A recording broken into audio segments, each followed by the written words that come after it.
యాజకుడు లోకంతో కలిసిపోయి లోకపు రాజకీయాలతో మమేకమైపోతూ ఉన్నాడు. తన భుజస్కంధాల మీద దేవుడుంచిన ఆ బాధ్యత మరిచిపోయి లోకస్తుడిగా, లోకానుసారిగా మిగిలిపోతున్నాడు. క్రైస్తవ జనమ, లోకానికి వేరుగా ఆయన పిల్లలుగా మనం బ్రతుకుదాం గాక. పెద్దగా చెప్దాం ఆమేన్. ఇంకోసారి చెప్దాం, లోకానికి వేరుగా, లోకానికి వేరుగా, లోకస్తులకు వేరుగా మనం బ్రతకాలి.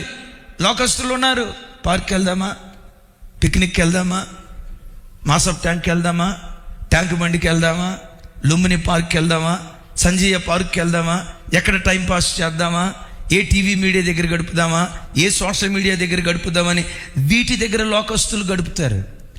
నేను అలా చూడాలనుకోలేదు యేసయ్య. నేను చూసినప్పుడెల్లా ప్రజలకు ప్రభువుకు మధ్యవర్తిగా నేను చూడాలనుకున్నాడు. ఎందుకో తెలుసా? నిన్ను యాజకురాలిగా దేవుడు నిర్ణయించాడు. తన పవిత్ర రక్తంతో కడిగి యాజకులుగా దేవుడు నిర్ణయించాడు.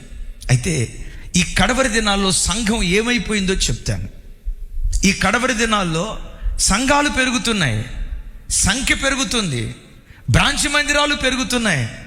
మా మందిరానికి 10,000 వస్తున్నారు, 1,00,000 మంది వస్తున్నారు, 10 లక్షల మంది వస్తున్నారు. సంఘాలు పెరుగుతున్నాయి, సంఖ్య పెరుగుతుంది, కానీ భక్తి తగ్గిపోతుంది. ప్రభుతో గడిపే వ్యక్తులు తగ్గిపోతున్నారు, ప్రార్థనా పరులు తగ్గిపోతున్నారు, ఉపవసించే ప్రజలు తగ్గిపోతున్నారు. మందిరానికి క్రమంగా వచ్చి దేవుని మందిరంలో రొమ్ము కొట్టుకుంటూ ఏడ్చే ప్రజలు తక్కువైపోతున్నారు. ఏ సేవకుడిని అడిగినా, ఒకప్పుడు మా సంఘానికి 100 మంది వచ్చేవాళ్ళండి, ఇప్పుడు 500 మంది వస్తున్నారండి. 100 మంది ఉన్నప్పుడు ఉపవాస ప్రార్థనకి ఎంతమంది వచ్చేవాళ్ళు అయ్యా? 50 మంది వచ్చేవాళ్ళండి. ఇప్పుడు 1000 మంది అయ్యారు కదా, ఎంతమంది వస్తున్నారండి? ఒక 20 మంది. ఏంటి సంఖ్య పెరిగింది కానీ భక్తి సరుకు ప్రజల్లో తగ్గిపోతుంది. సంఘాలు విస్తరిస్తున్నాయి కానీ ఆ ఆత్మీయ నాణ్యత ప్రజల్లో కొదువైపోతుంది. ఒకప్పుడు ఏ తల్లిని కదిలించినా రోజుకొచ్చి 4 గంటలు నేను ప్రార్థనలో గడుపుతానండి, 5 గంటలు ప్రార్థనలో గడుపుతానండి, మోకరించానంటే ప్రార్థన గదిలో నుంచి 2 గంటలు 3 గంటల సేపు బయటికి రానండి. కొంతమంది చెప్పే మాట, సూర్యుడు ముఖం చూడకుండా కొన్ని రోజుల పాటు ప్రార్థనలు గడుపుతానండి. నేను అడుగుతా, ఇంత భక్తిగా దేవుని దగ్గర కూర్చున్నావే, సూటిగా నిన్ను ఒక మాట అడుగుతా. రోజుకొచ్చి కనీసం 1 గంట మోకరించి ప్రార్థన చేసే అనుభవం నీకుందా? పురుషులారా, పట్టుమని 10 నిమిషాలు దేవుని సన్నిధిలో మోకరించి నీ విషయమై దేవుని సన్నిధిలో గోజాడుతూ పట్టుమని 10 నిమిషాలు ప్రార్థన చేసే, నా వైపు చూడ, పట్టుమని 10 నిమిషాలు ప్రార్థన చేసే ఆత్మీయ అనుభవం నీకుందా? ఇక్కడ ఒక తమ్ముడు ఉన్నాడు, నాకు చాలా భక్తి కలిగిన బిడ్డ.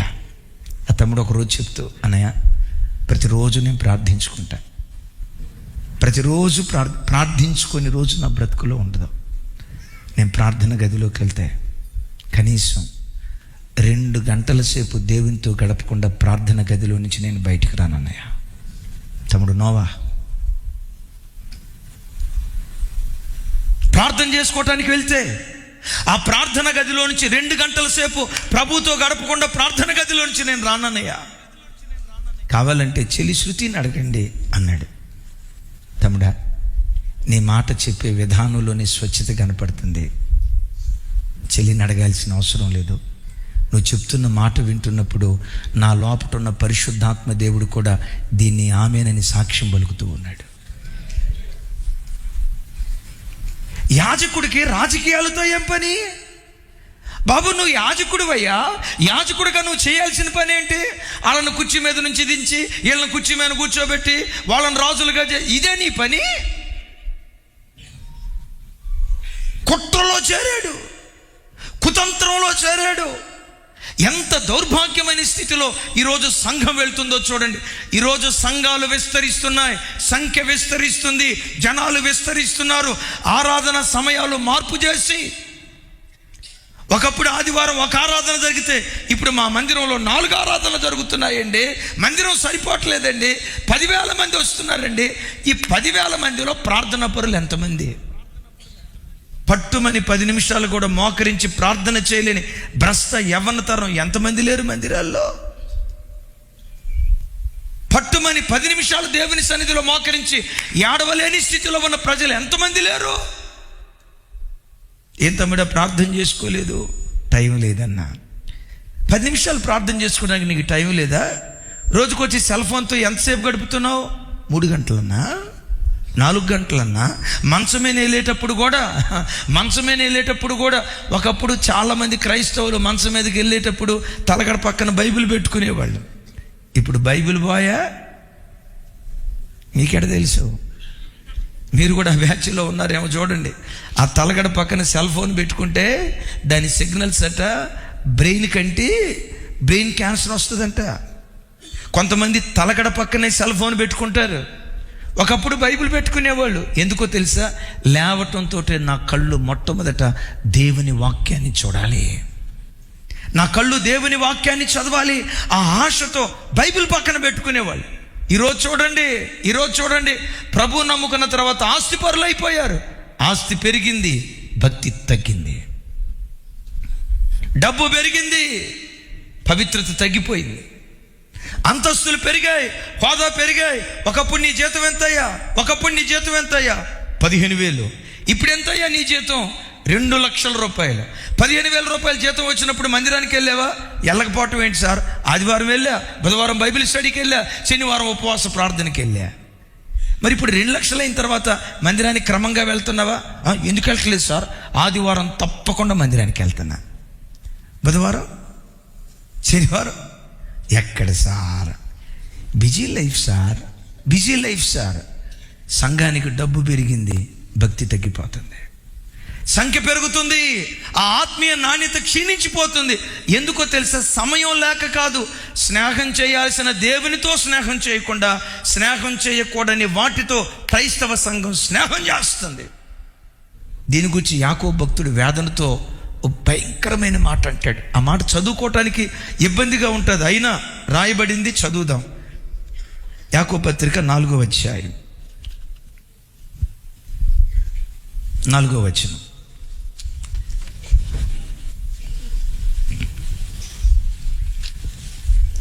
నాతో కలిసి తమ్ముళ్ళు అందరూ పెద్దగా చెప్పండి. వ్యభిచారునులారా, ఈ లోక స్నేహము దేవునితో వైరమని మీరు ఎరుగరా? కాబట్టి ఎవడు ఈ లోకముతో స్నేహము చేయగోరునో వాడు దేవునికి శత్రువగును. తమ్ముళ్ళు నా వైపు చూడండి, ఈ మాట ఆలోచించండి. దీని ముందు ప్రభు వాడిన పదం చూడండి, ఎంత పెద్ద భయంకరమైన మాట వాడాడు. వ్యభిచారునులారా అన్నాడు. సహజంగా ఈ పదం ఎక్కడ ఆపాదిస్తాం? భర్త ఉండగా చెడ్డ కార్యక్రమాలు చేసే స్త్రీని ఆ మాట అంటాం. భార్య ఉండగా చెడ్డ కార్యక్రమాలు చేసేవాడిని అంత పెద్ద పదాన్ని వాడతాం. కానీ ఇక్కడ సంఘం అంత పెద్ద ద్రోహ కార్యం చేయలా. మరి ఆ సంఘాన్ని పట్టుకొని ఏమంటాడు? వ్యభిచారునులారా అంటాడు. అయ్యా, సంఘం చేసిన వ్యభిచారం ఏంటయ్యా? ఏం చేసిందో తెలుసా? సహవాసం చేయాల్సిన దేవునితో స్నేహం నా వైపు చూడండి.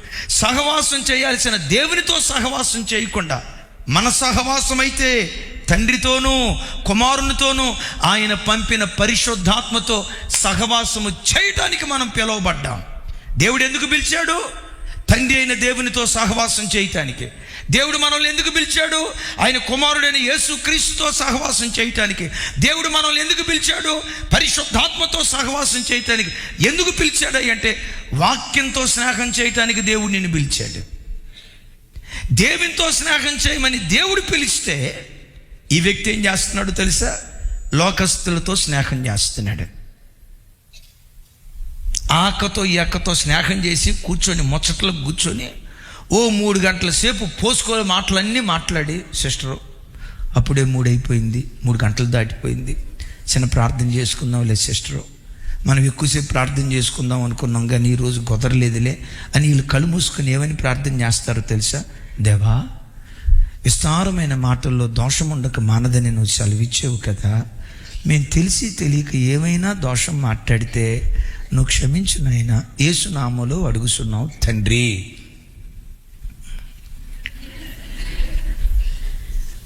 చూడండి, అసలు వీళ్ళే తెలివి కలిగిన వాళ్ళు అనుకుంటారు.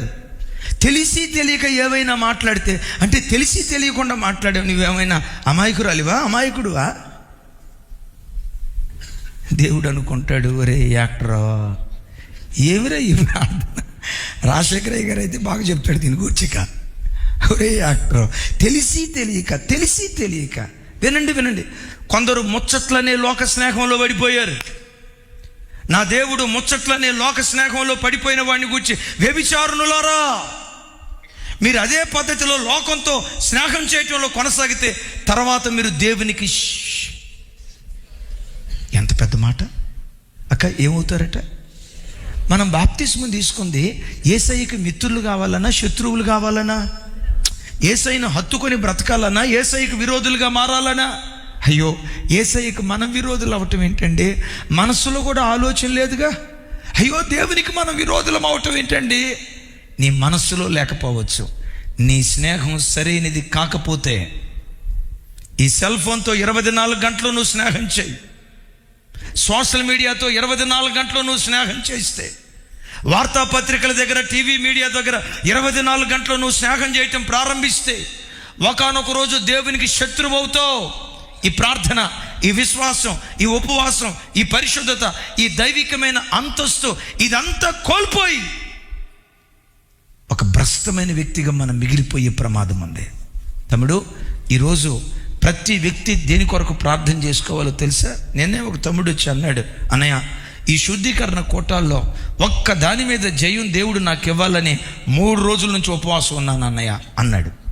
యవనస్తుడు కదా, నేనేమనుకున్నానంటే సహజంగా యవన బలహీనతలు కొన్ని ఉంటాయి కదా, ఆ యవన బలహీనతల కొరకు ప్రార్థన చేసుకోవాలనుకుంటున్నాడేమోనని చెప్పి నేను అంతటితో ఆగకుండా, తమ్ముడు దేని మీద జయం ఇయ్యాలని ప్రార్థన చేసుకున్నావు తమ్ముడు అన్న. మొహమాటం లేకుండా ఏమన్నాడు తెలుసా? ఈ సెల్ ఫోన్ మీద దేవుడు జయం ఇయ్యాలని ప్రార్థనలో ఉన్నానన్న. నా వైపు చూడాలి. ఈ సెల్ ఫోన్ మీద నాకు దేవుడు జయం ఇవ్వాలని, ఈ సెల్ ఫోన్ మీద దేవుడు నాకు జయం ఇవ్వాలని సెల్ ఫోన్ మీద జయం కొరకు ప్రార్థన చేస్తున్నానన్న. 3-3.5 గంటలు దీని దగ్గర గడుపుతున్నా. ఆ 3.5 గంటలే నా దేవునితో గడిపితే నా కన్నీటి ప్రార్థన ద్వారా ఎన్ని కుటుంబాలు నేను కట్టగలను కదా, ఎన్ని బ్రతుకులు బాగు చేయగలను కదా. చీకటిలో ఉన్న ప్రజలు ఆశ్చర్యకరమైన వెలుగులోనికి వచ్చినట్లుగా ఒక యాజకుడిగా ఎంత చక్కగా నేను తీర్చిదిద్దబడలను కదా. యాజకుడిగా ఉండాల్సిన నేను, యాజకత్వం చేయాల్సిన నేను రాజకీయం చేస్తున్నాను. కొన్ని మాటలు మీరు వినేటప్పుడు అనుకుంటారు, మరి ఇట్లా జరుగుతుందా లోకంలో? నేను చెప్పేవి కొంతమందికి వింతగా ఉండొచ్చు. మీకు కావాలంటే మన టెలిఫోన్ అటెండ్ చేసి అక్కోళ్ళని అడగండి. కొంతమంది చెప్పే స్టోరీలు వింటే వాళ్ళకి మతిపోద్ది. రాజశేఖరయ్య గారి భాషలో చెప్పాలంటే, ఈ సెల్ ఫోన్లో బాధలు చెప్పుకునేవాళ్ళు, సమస్యలు చెప్పుకునేవాళ్ళు, వాళ్ళ బాధలు వింటూ ఉంటే రాజశేఖరయ్య గారి భాషలో చెప్పాలంటే వాళ్ళ జుట్టు గొడుగులాగా పైకి లేస్తుంది. కావాలంటే అడగండి. అంత విచిత్రమైన, ఇట్లా జరిగిద్దా, ఇలా జరిగిద్దా? ఓ పెంతుకోస్తు సంస్థ ఓ తల్లి ఫోన్ చేసింది, అయ్యగారు ప్రతిరోజు మన వాక్యం వింటాం, నేను వెళ్ళే సంఘానికి తప్పక వెళ్తున్నా. ఎందుకు వెళ్తున్నానో తెలుసా? మా తాత వాళ్ళు ఆ సంఘ పునాది, మా నాన్న వాళ్ళు అక్కడే పెరిగారు. ఇన్ని సంవత్సరాలు ఆ సంఘంలో పెరిగిన తర్వాత వెళ్ళకపోతే ఎలా అని చెప్పి తప్పని పరిస్థితుల్లో ఆ సంఘానికి వెళ్తున్నా. కానీ మనసు లేదు అయ్యగారు. సరే, లేకపోయినా ఏదో యూట్యూబ్లో మీకులాగా కొంతమంది దైవ సేవకులు ఉన్నారు, వాళ్ళు వాక్యాలు వింటూ నా ఆత్మీయ జీవితాన్ని కట్టుకుంటున్నాను అయ్యగారు. ఏంటమ్మా, ఎందుకు వెళ్ళాలనుకోవట్లేదు? మా సంఘంలో సంఘ పెద్దలు ఉంటారు అయ్యగారు, వాళ్ళని సంఘ పెద్దలు అంటాం కంటే కుట్రదారులు అయ్యగారు, కుట్రదారులు. ఏంటమ్మా సంఘ పెద్దలను పట్టుకుని కుట్రదారులు అంటున్నావు? అవునయ్యా, సంఘానికి ఎవరైనా కొత్తగా వస్తే సావకుడికి దగ్గరగా ఉంటూ సావుకు సహకరించే వాళ్ళగా ఉంటే, ఆహా వీడు మన తర్వాత వెనక్కొచ్చి మనకంటే ముందు వెళ్తాడా, పాస్టర్ గారికి అంత సన్నిహితుడు అవుతాడా, వీడిని దేవునికి దూరం చేయాలి, సారీ పాస్టర్ గారికి దూరం చేయాలంటే ఏం చేయాలి? ఈ పని మీద ఒక వర్గం చర్చిలో పనిచేస్తుందంట. మీకేమన్నా అర్థమైంది ఈ మాట? ఈ పని చేయటానికి సంఘంలో ఒక వర్గం పని చేస్తుందట. ఆవిడ చెప్పిన ఒక తీవ్రమైన మాట ఏంటో తెలుసా? ఒక అబ్బాయి యవనస్తుడు, సాఫ్ట్వేర్ ఇంజనీర్, వర్క్ ఫ్రమ్ ఉండి ఇక్కడ మా మందిరానికి వస్తున్నాడు. అసలు పాతదిగా ఉన్న మందిరం అందంగా తయారు చేశాడు. కొన్ని లక్షల రూపాయలు దేవునికి ఇచ్చాడు. దైవ సేవకుడు కృతజ్ఞతగా మనసులో ఆ బిడ్డ పట్ల కృతజ్ఞతగా చాలా అభిమానంగా ఉండేవాడు. ఈ సేవకుడికి ఆ కొత్తగా వచ్చిన అబ్బాయికి ఉన్న ఆ దైవికమైన సంబంధం చెడగొట్టడానికి మా మందిరానికి వచ్చి ఒక అందమైన అమ్మాయిని ఎరగా వేశారండి. నేను మాట్లాడే మాట అబద్ధమైతే నా నోట దేవుడించిన సత్యవాక్కు తీసేయును గాక. ఒక అమ్మాయిని ఎరగా వేసారండి. ఆ అమ్మాయిని ఎరగా వేసే పరంపరలో పలానా వ్యక్తిని వాడుకున్నారండి. ఆ అబ్బాయి చాలా నిష్ట కలిగినాడు. ఈరోజు చర్చి మానేశాడండి అని చెప్తూ ముగింపులో ఏమందో తెలుసా? అలాంటి దౌర్భాగ్యపు పనులకు మా సంఘంలో కొంతమంది పెద్దలు ఒకప్పుడు నన్ను కూడా వాడుకున్నారండి.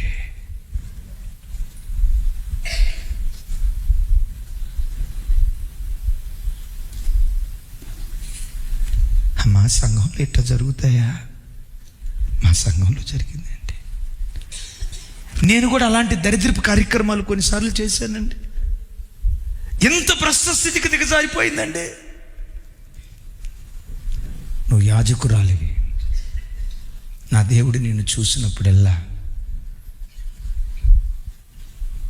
పాపాత్ములైన ప్రజలకు పరలోకమందలి దేవునికి మధ్యవర్తిగా కన్నీళ్లు విడుస్తూ ప్రార్థించే ప్రార్థనా పరురాల్ని నీలో చూడాలని దేవుడు ఆశపడుతున్నాడు.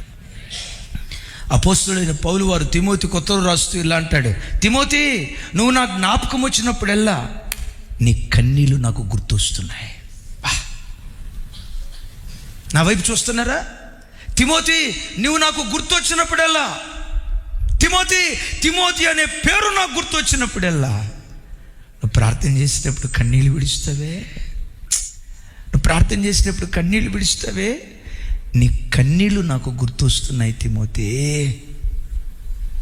నా ప్రభు నిన్ను గూర్చి అనాలి. నువ్వు పరలోకంలో దేవుని ఎదుట నిలబడినప్పుడు, ఎలిజబెత్, నిన్ను చూసినప్పుడల్లా నీ కళ్ళ నుండి జాలువారి కన్నీళ్ళు నాకు గుర్తొస్తున్నాయి. వెంకటేష్, నువ్వు నాకు గుర్తొచ్చినప్పుడల్లా ప్రతిరోజు సాయంత్రం కుటుంబారాధన చేసుకుంటావే, కుటుంబారాధన చేసుకునే ఒక దైవికమైన యాజకుడు నీలో నాకు కనపడతాడు. నీ పేరు గుర్తొచ్చినప్పుడల్లా నిండు చలికాలంలో, ఎముకలు కొరికే చలికాలంలో కూడా అరుణోదయపు దినాన లేచి 2 చేతులు ఎత్తి కన్నీళ్ళు విడుస్తూ ప్రార్థన చేస్తావే, ఆ కన్నీటి ప్రార్థన నాకు గుర్తొస్తుంది. యాజకుడిగా దేవుడు కోరుకుంటే నశించిపోతున్న ప్రజలకు పరలోకమందలి దేవునికి మధ్యవర్తిగా నిలవబడి వీరిని ఐక్యపరచమని అబ్యాతారును యాజకుడిగా నిలవబెడితే, ఈ యాజకుడు రాజకీయంలో అడుగుపెట్టి ఈయన కుర్చీ ఎక్కిద్దాం, ఆయన్ని దించుదాం, ఈ కుట్రలో చేరారు. దైవజన్మ జీవితంలో ఎప్పుడు చేతనైతే ఎవరికైనా మేలు చేయి. ఒకవేళ మేలు చేయటం చేత కాకపోయినా పర్వాలేదు, మేలు చేయకపోయినా పర్వాలేదు, కుట్రదారుల గుంపులో పొరపాటును నువ్వు చేరొద్దు. ఆమేన్. ఎవరైనా మీ దగ్గరికి వచ్చి, అసలు జ్యోతక్క ఒకప్పుడు ఎట్టుండేదో తెలుసా అన్న? అసలు అప్పుడు ఉండేది జ్యోతక్క ఫైరు. జెర్మియా ఒకప్పుడు ఎట్టుండేవాడు తెలుసా? ఫైరు. అవి విన్నవాడు. మరి ఇప్పుడు ఎట్టున్నారు? అవన్నీ నువ్వు అడగకూడదు, నేను చెప్పకూడదు. ఒకసారి ఇట్టాను,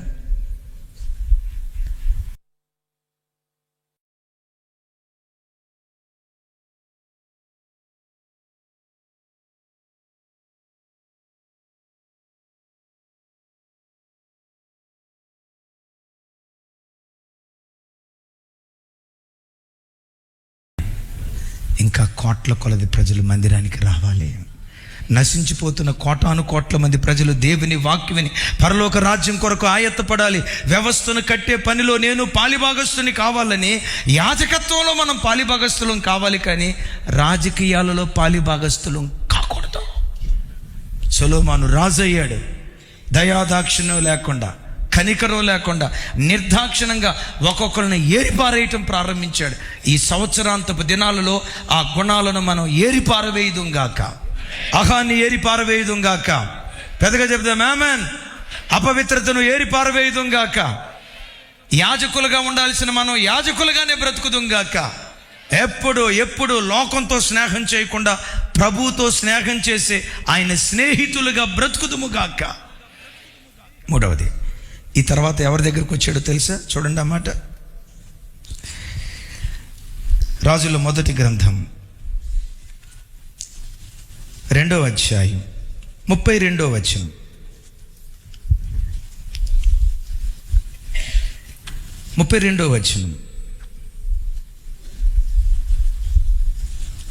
నాతో కలిసి, నేరు కుమారుడును ఇజ్రాయేలు వారి సమూహాధిపతి అయిన అబ్నేరును, ఏతేరు కుమారుడును యోధా వారి సేనాధిపతియునైన అమాషాయును అను తనకంటే నీతిపరులను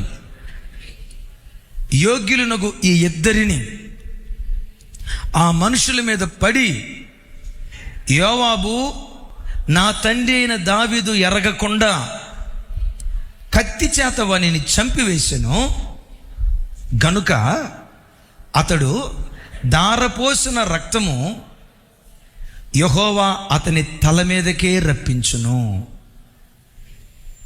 ఇది ఎవరి జీవితంలో జరిగింది అంటే యోవాబు జీవితంలో జరిగింది. తన సైన్యాధ్యక్షుడు బెనాయాని పంపించి చంపేయమన్నాడు. రైట్, యోవాబును చంపాడు. యోవాబు ఎవరయ్య అంటే గడిచిన దినాల్లో మనం విన్నాం కదా, అయ్యో అబ్నేరు అయ్యయ్యో కన్నీటి కథ. ఈ శుద్ధీకరణ కోటల్లో మొట్టమొదటి రోజు మనం విన్నాం. అబ్నేరు వాస్తవంగా దావీదుతో సమాధాన పడాలని వచ్చాడు. ఒకప్పుడు తప్పు చేశాడు, నిజమే, దిద్దుబాటు చేసుకున్నాడు. దావీదుతో సమాధాన పడటానికి వచ్చాడు. సమాధాన పడుతున్నానన్న వంకతో కత్తి తీసుకొని అబ్నేరు పొట్టలో పొడిచి పిడిదిప్పి బయటకు లాగితే పేగులు కుప్పలాగా బయటకు వచ్చినాయి. అత్యంత క్రూరంగా అబ్నేరును, అత్యంత క్రూరంగా అమాషాను ఇద్దరిని చంపాడు. ఎవరి అనుమతితో చంపాడు? దావీదు అనుమతితో చంపాడా లేదా? ఏమండి, రాజ్యంలో ఒకరిని చంపాలి, ఒకరిని బ్రతికించాలంటే ఎవరి అనుమతి కావాలి? పెద్దగా చెప్పండి సార్, ఎవరి అనుమతి కావాలి? రాజు అనుమతి కాకుండా మా ఓడు స్వచిత్తం, దైవచిత్తం కొంత, స్వచిత్తం కొంత, సగం ఆ నేత సగం ఈ నేత అంటారు చూసారా. స్వచిత్తం ఎక్కువ. రాజున్నాడే, రాజును అడగాల. రాజును అడగకుండా ఇంత పెద్ద నిర్ణయం నేను ఎట్లా తీసుకుంటా? రాజును అడగకుండా ఇంత పెద్ద అడుగు నేను ఎలా వేస్తా? రాజును అడిగి ఆ తర్వాత చేయాలి కదా అని రాజును అడగకుండా తానే నిర్ణయం తీసుకొని వాళ్ళిద్దరిని నిర్దాక్షిణ్యంగా చంపాడు. వాళ్ళిద్దరు ఎవరో తెలుసా? తనకంటే యోగ్యులంట, తనకంటే నీతిపరులంట. ఒకవేళ వాళ్ళని చంపాల్సి వస్తే తప్పు చేశారు, నిజమే. అయితే ఆ ఇద్దరు వ్యక్తులు తనకంటే నీతిపరులు, తనకంటే న్యాయవంతులు, తనకంటే మంచితనం కలిగిన వాళ్ళు కదా. నిజంగా వాళ్ళు చేసిన తప్పును బట్టి వాళ్ళని చంపాల్సి వస్తే మొదట యోవాబు తనను తాను చంపుకొని ఆ తర్వాత వాళ్ళని చంపాలా. మనిషికి ఉండే నైజం ఏంటో తెలుసా? తన కంటిలో దూలాన్ని పెట్టుకొని ఎదుటివాడి కంటిలో నలుసును వెతకటానికి ప్రయత్నం చేస్తారు. అన్న, అక్క, అమ్మ, తమ్ముడు, చెల్లి, నీ ఇంట్లో ఎన్నో లోపాలు ఉన్నాయిగా. నీ పిల్లల్లో ఎన్ని లోపాలు లేవు? నీ కొడుకులో ఎన్ని లోపాలు లేవు? నీ కుమార్తెలో ఎన్ని లోపాలు లేవు? అరే, కుమార్తెలు కుమారులు దాకెందుకు, అసలు నీలో ఎన్ని లోపాలు లేవు? ఇన్ని లోపాలు నీ లోపల పెట్టుకొని ఎవరిని కూర్చో మాట్లాడుతూ, ఎవరిని కూర్చో హెచ్చరిస్తూ, ఎవరినో నిందిస్తూ, ఎవరినో దూషణకరంగా మాట్లాడుతున్నావంటే నీవెవరివో తెలుసా? యోబు లాంటివాడివి. నిన్ను నీవు పరిశీలించుకుంటే ఇంకొకళ్ళ గురించి మాట్లాడటానికి నీకు నోరు రాదు. నీ కుటుంబాన్ని బోతద్దం పెట్టి చూసుకుంటే ఇంకొకళ్ళ గురించి నేను మాట్లాడలేనేసయ్యా, నా బ్రతికే ఇన్ని లోపాలు, నా ఇంట్లోనే ఈ కొదువులు, నా ఇంట్లోనే ఈ లోపాలు, నా ఇంట్లోనే ఈ బలహీనతలు, నా పిల్లల్లోనే ఈ బలహీనతలు, నా భర్తలోనే ఈ ఇన్ని బలహీనతలు పెట్టుకొని ఇంకొకరిని కూర్చి నేను ఎలా మాట్లాడగలను? నువ్వు తాళం వేసుకుంటావు. వాళ్ళు తనకంటే నీతిపరులు, తనకంటే యోగ్యులు. అలాంటి వాళ్ళను చంపడానికి బయలుదేరాడు. నేనంట, చంపేటప్పుడు ఎవరు పర్మిషన్ తీసుకోవాలి? ఏమండి, రాజ్యంలో రాజు అనుమతి లేకుండా ఏక వాలటానికి వీల్లేదని మనం గ్రంథాల్లో చదువుతాం కదా. తల వెంట్రుక కూడా ఒక మనిషి తన కాలు కూడా పైకెత్తకూడదు అని ఆది కాండంలోనే మనం చూస్తాం కదా. రాజు పర్మిషన్ లేకుండా ఇద్దరిని చంపాడు. How dare! ఇంట్లో అమ్మా నాన్న ఉన్నారు, వాళ్ళ అనుమతి లేకుండా ఏ ఒక్క పని చేయొద్దు. ఈరోజు ఒక చిన్న పని చేసావంటే, చిన్న పనిలో తప్పిపోయిన ఆడబిడ్డ రేపు ఎంత పెద్ద పనిలోనైనా తప్పిపోద్ది. సేవకులుగా మా దగ్గరుండే పిల్లలు పై ఫేతో చెల్లెళ్ళు ఉంటారు. అక్కడి నుంచి ఒకవేళ గ్రౌండ్ ఫ్లోర్కి వెళ్ళాలన్నా దైవజనురాలను అడుగుతారు. కూరగాయల మార్కెట్కి బయటికి వెళ్ళాలన్నా, ఫెయిత్తో దాటి మందిరపు కాంపౌండ్ దాటి బయటికి వెళ్ళాలన్నా అంత క్రమశిక్షణ కలిగిన బిడ్డలు. ఫెయిత్తో దాటి బయటికి వెళ్ళాలన్నా సేవకురాలికి చెప్పి, మీరు అనుకుంటారా ఇది బానిసత్వం అని? బానిసత్వం కాదు, భద్రత, భద్రత, భద్రత. ఆ బిడ్డలను కన్యకలుగా కాపాడాలి. పిల్లలకి చెప్తారు, తమ్ముడు జార్జ్, రాజు, ఎక్కడికి వెళ్ళినా సింగిల్గా వెళ్ళొద్దు, ఎక్కడికి వెళ్ళినా సింగిల్గా వెళ్ళొద్దు. నా వయసు 30 సంవత్సరాలే, నా వయసు 20 సంవత్సరాలే, సేవలో బలపడ్డాలే, పండిపోయాలే అని అనుకోకండి. నా దేవుని వాక్యం దేవుడు శిష్యులను పంపించేటప్పుడు ఇద్దరిని పంపించాడు. డౌట్తో, నా వైపు చూడాలి, డౌట్తో పంపించాడా? జాగ్రత్త కోసం పంపించాడా? వీడు ఒంటరిగా పంపిస్తే, ఒంటరిగా ఉన్నప్పుడు తొంటరి పనులు చేస్తారట, వీడు తొంటరి పనులు చేస్తాడు అన్న డౌట్తో కాదు. ఆ తొంటరి పనులు చేసే అవకాశం లేకుండా ఉండటానికి భద్రత కోసం ఇద్దరిని పంపించాడు. బిడ్డల మాట వింటారు. కొంతమంది ఏం చేస్తారో తెలుసా? లోపట, ఏం మాకు తెలియదా, ఈయన మాకు చెప్పేది ఏంటి, మా ముసలినానికి ఆయనకేం తెలుసు, మా అమ్మకేం తెలుసు. బిడ్డలారా, ఎక్కడ స్వయపు ఆత్మ పని చేస్తుందో వాడు ఆత్మీయంగా స్థిరపడ్డావు. ఎప్పుడు క్రైస్తవ జీవితంలో సామెతల గ్రంథంలో రాసింది కదా, అనేక మంది ఆలోచనకర్తలుండుట పట్టణమునకు. నీ భర్తకు తెలియకుండా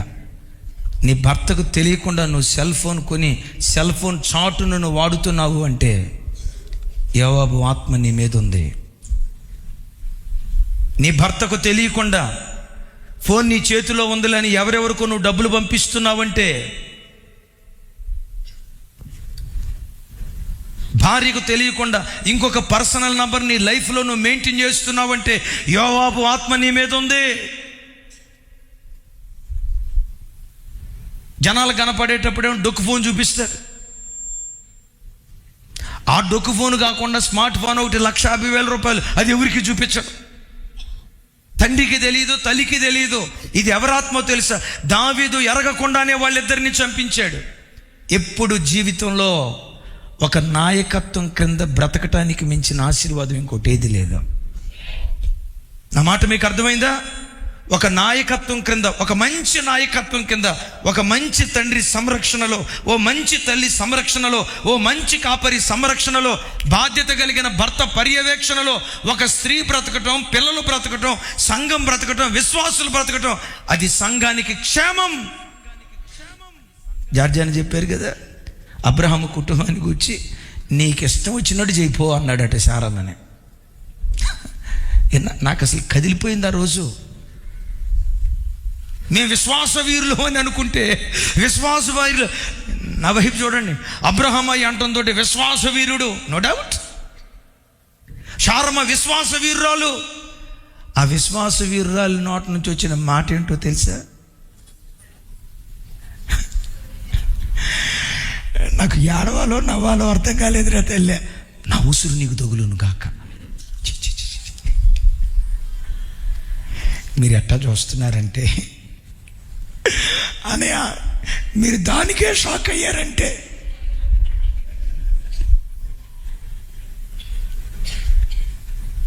ఎందుకు నవ్వినట్టు అంటే మీ అర్థం ఏంటంటే, నాకు అర్థమైంది ఏంటంటే, నేను అట్లా అందాం అనుకోలేదు, కానీ మీరు నవ్విన నవ్వును బట్టి నాకు అర్థమైంది ఏంటంటే, ఆ మాటగా మీరు షాక్ అయితే మా ఇంట్లో కనబడే మాటలకి గుండెపోటే వచ్చేస్తుంది ఏమన్నా. ఏదో గుండె అన్నావు కదా తమ్ముడు, ఏదో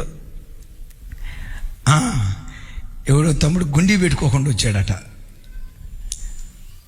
తమ్ముడా, నువ్వు గుండీ పెట్టుకోకపోతే నాకు గుండెపోటు వస్తుంది, గుండీ పెట్టుకో అన్నాడంట.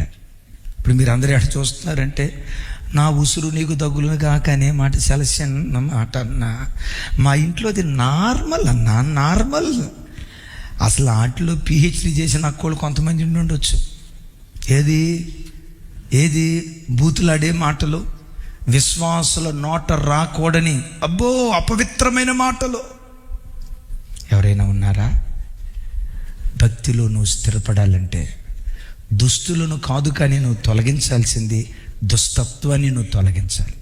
వ్యక్తులను కాదు, ఆ వ్యక్తిత్వాన్ని యేసు నామములో మనలో నుంచి తొలగించి వేయుదుం గాక. ఆమేన్, హల్లెలూయా. దావీదు ఎరగకుండా చేశాడు. ఏం చేశాడు? కొంచెం గట్టిగా చెప్పండి సార్. అసలు ఒకప్పుడు సంఘం ఎలా ఉండేదో తెలుసా? విశ్వాసులు ఇంట్లో ఫ్రిడ్జ్ కొనుక్కోవాలనుకున్నా అనయ్య, ఫ్రిడ్జ్ కొనుక్కోవాలనుకుంటున్నాం, ప్రార్థన చేయండి, దేవుని చిత్తమా కాక. ఆ రోజుల్లో ప్రతిదానికి అడిగేవాళ్ళు, అన్నయ్య స్థలం కొనుక్కుందాం అనుకుంటున్నాం, ప్రార్థన చేయండి అన్నయ్య, కొనుక్కోవాలా లేదా, అట్లా అడిగేవాళ్ళు. ఈరోజు సంఘం ఎంత ఎదిగిందో తెలుసా? అమ్మాయి పెళ్లి పెట్టుకొని, డేట్ ఫిక్స్ చేసుకొని, పెళ్లి కార్డులు కూడా ప్రింట్ చేసుకొని, అన్నయ్య ఫిబ్రవరి 31వ తారీఖు మా అమ్మాయి పెళ్ళి అన్నయ్య, మీరు వచ్చి వాక్యం చెప్పాలన్నయ్య. ఎప్పుడు ఫిబ్రవరి 31వ తారీఖు మీరు వచ్చి పెళ్ళిలో వాక్యం చెప్పాలన్నయ్య అని అంటే, అమ్మ నాకు ఆల్రెడీ డేట్ అయిపోయిందమ్మా, ఫిక్స్ అయిపోయింది. 31వ తారీఖు కాదు, కానీ ఆ తల్లి చెప్పిన రోజు ఆల్రెడీ ఫిక్స్ అయిపోయిందమ్మా అంటే ఈ మనిషి ఏ స్థాయికి వెళ్ళిపోద్దో తెలుసా? అవును, ఆ ఎబెనెజర్ గారి ఇంటికి వెళ్తే పరిగెత్తుకుంటూ వెళ్తాడు. మా ఇంటికి ఎందుకు వస్తాడు? ఆ జాన్ బాబు గారి ఇంటికైతే రాజు అన్న ఎగేసుకొని పోతాడు.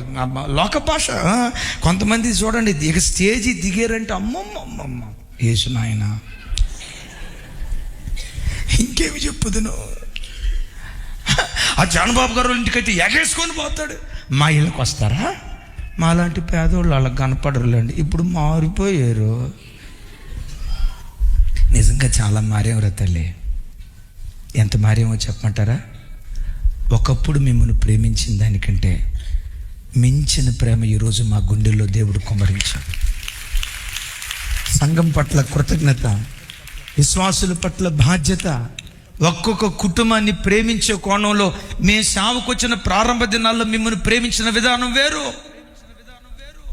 ఈరోజు మిమ్మల్ని ప్రేమించిన విధానం ఆ స్థాయి చెప్పలేను, కానీ ఆ స్థాయి చెప్పుకొని నా ప్రభువును తక్కువ నేను చేయలేను, కానీ క్రీస్తు సంఘాన్ని ఎలా ప్రేమించారో, క్రీస్తు సంఘం కొరకు తాను ఏం చేయ ఉద్దేశించడానికి క్రీస్తు సంఘం కొరకు ఎంత దిగాడో అంత నేను చెప్పలేను, కానీ ఆయన సేవ చేస్తున్నాం కదా, అందులో కొంత పాలిభాగస్తుడు అవటానికి దేవుడు కృప చూపించాడు. గట్టిగా చెప్తా మేమన్, గట్టిగా చెప్తా మేమన్. దావీదు ఎరగకుండానే చంపేశాడు. అయితే వీళ్ళల్లో ఒకళ్ళని చంపడానికి కారణం ఏంటంటే, అబ్నేరుని చంపడానికి కారణం ఏంటంటే, అబ్నేరు తన తమ్ముడు చెప్పాలి, మనం చెప్పారు కదా, ఆషాయేలును లేడి పాదాలంత వేగంగా పరిగెత్తేవాడంట, అలాంటి వాడిని చంపేశాడు. నేనంట అబ్నేరు ఆషాహేలుని చంపడానికి కారణం అబ్నేరు తప్ప, ఆషాహేలు తప్ప? చెప్పాలి. అబ్నేరు తప్పు కాదు. వద్దు నాయనా నువ్వు వెళ్ళిపో, వదిలే నువ్వు వెళ్ళిపో, వదిలే నువ్వు వెళ్ళిపో, వదిలే నువ్వు వెళ్ళిపో అని అంటా ఉన్నాడు. ఈయనేం చేశాడో తెలుసా? యోబు తమ్ముడు రారా చూసుకుందాం అంటున్నాడు. వద్దు నాయనా, నువ్వు ఆగు, మనం ఇట్లా చేసుకోవద్దు, ఆగు ఆగు అంటే రారా చూసుకుందామని మీదకి వచ్చారు. ఎవరైనా మీ దగ్గరికి వచ్చి మిమ్మల్ని ఇట్లా కొడితే మీరు ఇంకో దెబ్బ అట్లా అంటారా అనరా? మంది ఇట్లా ఒక దెబ్బ నీ బ్యాచ్ కాదన్న అంటారా? అక్కడ అదే జరిగింది. అంటే ఈ వ్యక్తి ఎవరో తెలుసా? పగ గుండెల్లో పెట్టుకున్నాడు. బిడ్డలారా, క్రైస్తవుడు ఎప్పుడో గుండెల్లో పగ పెట్టుకునేవాడిగా ఉండకూడదు. అన్నా, నాకు వాళ్ళు చేసిన కీడు మీకేం తెలుసన్నా? నన్ను వాళ్ళు చాటున దూషించిన మాటలు మీకేం తెలుసన్నా? నన్ను ఎన్ని మాట్లాడినారో తెలుసా? నాకెంత కీడు చేశారో తెలుసా? నా కుటుంబానికి గోతులు దవ్వారన్నా. వాళ్ళని ఏమని ప్రేమించగలిగేది? ఎట్లా హృదయంలో పగ పెట్టుకోకుండా నిష్కల్మషమైన ప్రేమతో నిష్కల్మషమైన ప్రేమతో ఎట్లా నేను ప్రేమించగలిగేది? వాళ్ళు నాకు ఎంత కీడు చేశారో మీకేం తెలుసన్నా? అంత కీడు చేస్తున్న వ్యక్తులను నేను ఎట్లా ప్రేమించగలుగుతాను? మీరంటే సేవకులన్నా, నేను లోకంలో బ్రతుకుతున్నామన్నా, నేను క్షమించలేనన్నా అని అంటారా? నిన్నంట. నీవు ప్రభువుకి ఎక్కువ కీడు చేసావా? ఆ వ్యక్తి నీకు ఎక్కువ కీడు చేశాడా? ఆ వ్యక్తి నిన్నెక్కువ ఏడ్పించాడా? నీవు నీ ప్రభువుని ఎక్కువ ఏడ్పించావా? ఆ వ్యక్తి నీకు ఎక్కువ గాయాలు రేపాడా? నీ ప్రభువుకు నువ్వు ఎక్కువ గాయాలు రేపావా? రక్షణ పొందిన నాట నుండి పడుతూ లేస్తూ ఎన్నిసార్లు దుఃఖం కలుగు చేసినా లోబడనొల్లని పిల్లల వైపు దినమెల్లా చేతులు చాపి, బిడ్డ రారా, అమ్మ రారా, దినదినం ఆయన వాత్సల్యం నూతనంగా పుట్టుకుంటూ వస్తుందట. నిన్నటి వరకు దుర్మార్గుడివి, దేవుడు ఆ రాత్రంతా నిన్న దుర్మార్గం పనిచేసాడు కదా, ఈ నెట్టగట్ట అనసాల ఎక్కడ తొక్కుదాం దొరుకుతాడు కదా, దొరికినప్పుడు చూద్దాంలే అని తెల్లారా పగతో లేవడంటే ఆయన పనుకునే దేవుడు కాదు. దేవరాత్రులు నేత్రాలు తెరిచి ఉండేవాడు. రైట్, ఏ సైకో మనం నిద్ర లేపడానికి పొద్దులే పాట పాడాల్సిన అవసరం లేదు. ఆయన కొనకడు, నిద్రపోడు. తెల్లారి నువ్వు లేచేటప్పుడు నా ప్రభు మనసులో ఏముంటుందో తెలుసా? ఈ బిడ్డ నా తట్టు తిరిగి నా తండ్రి అని పిలిస్తే, నా కుమారి అని చేతులు చాపి నా కౌగిట్లోకి నేను చేర్చుకోవాలని నిన్నటిదంతా మర్చిపోయి ఆయన వాత్సల్యం ఏ దినానికి ఆ దినం నూతనంగా పుట్టుకొస్తుందట.